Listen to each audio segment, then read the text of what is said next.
नमस्कार दोस्तों, मेरा नाम प्रदीप राठौर है और आप देख रहे हैं प्रदीप एकेडमी। आज मैं आपको सीडीपी के 10 ऐसे क्वेश्चन कराने वाला हूं जो पिछले प्रीवियस ईयर के पेपर में से हैं और आपके 100% आप मेरे से गारंटी से लिखवा के ले लो, आपके ये 10 क्वेश्चन आपके पेपर में 100% आएंगे।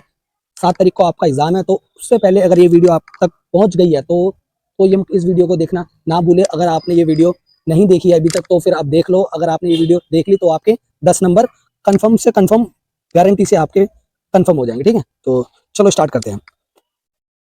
पहला क्वेश्चन है ये, कथन इसमें बताना है। ठीक है, ये इसमें 2 कथन दिए गए हैं, कथन ए और कथन बी। ठीक है, अब इन दोनों कथन को पढ़ना है, पढ़ के आपको बताना है कौन सा कथन गलत है, कौन सा कथन सही है। ठीक है, तो पहला कथन कहता है, बच्चों के शारीरिक विकास में देरी के लिए पूरी तरह से उनकी आनुवंशिक बनावट को जिम्मेदार ठहराया जा सकता है। देखो, पूरी तरह से तो नहीं कहेंगे, क्योंकि आनुवंशिक के साथ वातावरण का भी बहुत इंपॉर्टेंट रोल होता है। ठीक है, जब तक ये दोनों एक साथ नहीं होंगे तब तक उसका विकास पूरी तरह से ठीक से अच्छे से नहीं होगा। ठीक है, तो पूरी तरह से हम नहीं कहेंगे, तो ये आपका कथन हो जाएगा गलत। फिर कथन कथन कथन आपका बी कहता है, बच्चों के शारीरिक विकास के लिए वंशानुगत कारक ही उत्तरदायी होते हैं। देखो, वंशानुगत कारक ही उत्तरदायी नहीं होते हैं। वंशानुगत कारक के साथ ये आपका वातावरण का भी बहुत इंपॉर्टेंट रोल रहता है। ठीक है, तो वातावरण और वंशानुगत कारक ये दोनों ही आपके ये आपस में वो खाएंगे, ये मेल खाएंगे, तो इसलिए आपका क्वेश्चन हो जाएगा ठीक आपका फोर्थ।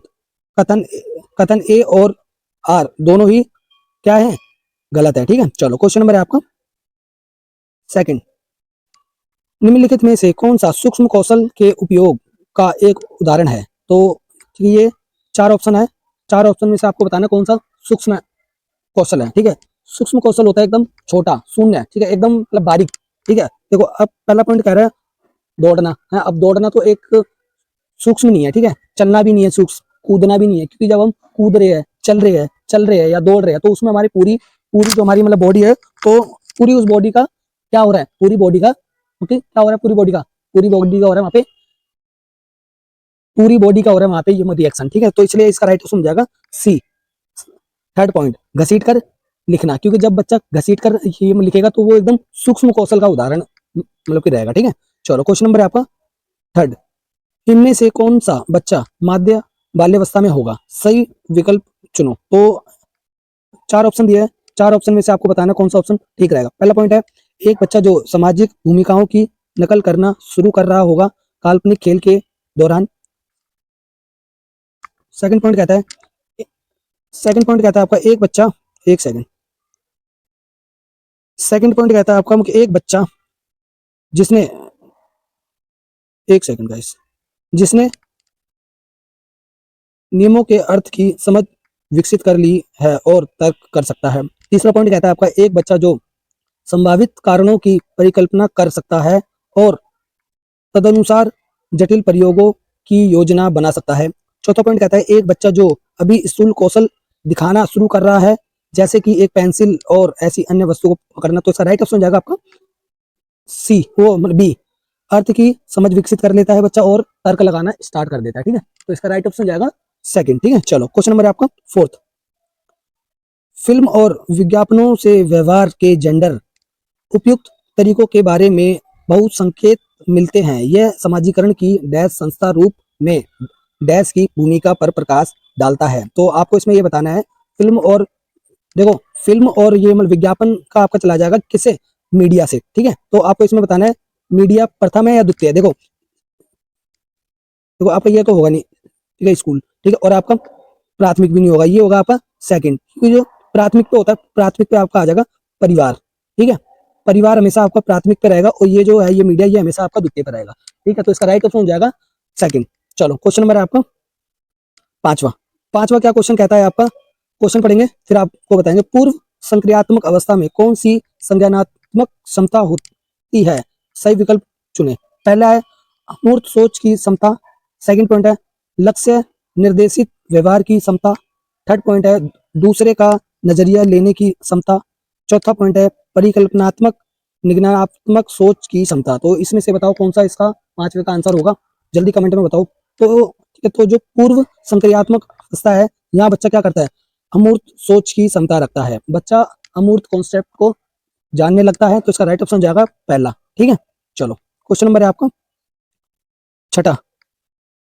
प्याजे के अनुसार प्याजे के अनुसार एक शिक्षक का शिक्षक का डैश और डैश होना बहुत जरूरी है। तो बताओ, एक समावेशी कक्षा में शिक्षक का क्या रोल होता है?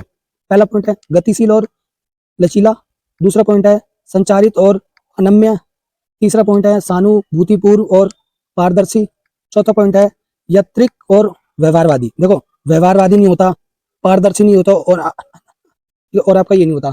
ठीक है, तो इसका राइट ऑप्शन हो जाएगा पहला, गतिशील और लचीला होता है। ठीक है, प्याजे के अनुसार। चलो क्वेश्चन नंबर है आपका सातवां।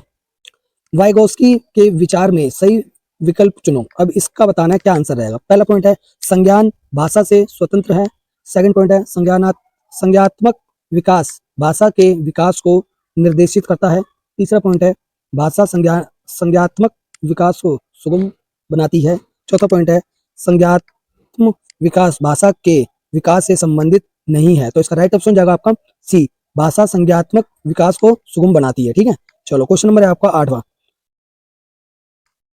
वाइगोस्की के अनुसार निम्नलिखित में से कौन से कारक बच्चों के संज्ञात्मक विकास को सुगम बनाते हैं? देखो, जो अपना ये वाइगोस्की है, ये हमेशा बात करते हैं समाज की। ठीक है, समाज की बात करते हैं। अब इसमें से आप तीसरा और ये चौथा ऑप्शन तो कट गया। ठीक है, अब आप कंफ्यूज हो जाएंगे, संस्कृति भी समाज का ही पार्ट है और सामाजिक संप्रेक। ठीक है, तो इसका राइट ऑप्शन होगा सामाजिक संप्रेक, क्योंकि जो समाज है, समाज एक ऐसा वो मतलब वर्ड है कि पूरा उसमें सब चीज आ जाएगा। ठीक है, जो आपका पहला पॉइंट है सांस्कृतिक, संस्कृति भी आपकी किस में आ जाएगी? समाज के अंदर आ जाएगी, तो इसलिए राइट ऑप्शन हो जाएगा सेकंड। ठीक है, चलो क्वेश्चन नंबर है आपका नौवां।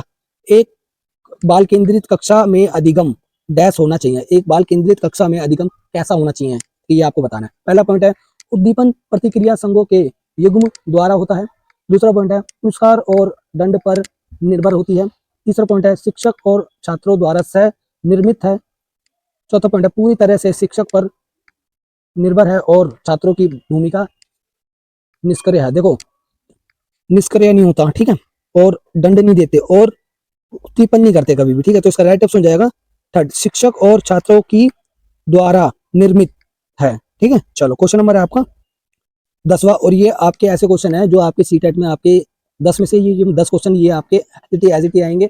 अगर आपका जो पेपर है 7 और 8 को, तब आप देख लेना। अगर ये क्वेश्चन आपके पेपर में नहीं आए तो मेरे को बताना, मैं पढ़ाना छोड़ दूंगा। ठीक है, चलो क्वेश्चन नंबर है आपका 10वां। लॉरेंस कोलवर्ग के नैतिक के सिद्धांत के किस चरण में बच्चे दूसरों की अपेक्षा करता है और इसकी वजह अधिकार और नकारात्मक परिणामों के डर पर ध्यान केंद्रित करता है? तो बताओ इसमें से क्या आंसर होगा, जल्दी बताओ कमेंट में। पहला पॉइंट है सजा और अज्ञातकारित अभिन्यास, दूसरा पॉइंट है अच्छा लड़का अच्छी लड़की अभिन्यास, तीसरा पॉइंट है कानून और व्यवस्था अभिन्यास, चौथा पॉइंट है सामाजिक अनुबंधन। तो बताओ, देखो अब ये आपका जाएगा किसमें जाएगा, जल्दी बताओ। ये आपका जाएगा सेकंड, एक अच्छा लड़का अच्छी लड़की। ठीक है, तो ये आपके 10 क्वेश्चन ऐसे थे जो आपके पेपर में 100% आएंगे ही आएंगे। तो वीडियो को पूरा देख लो अच्छे से, और मिलते हैं हम नेक्स्ट वीडियो में। जय हिंद, वंदे मातरम।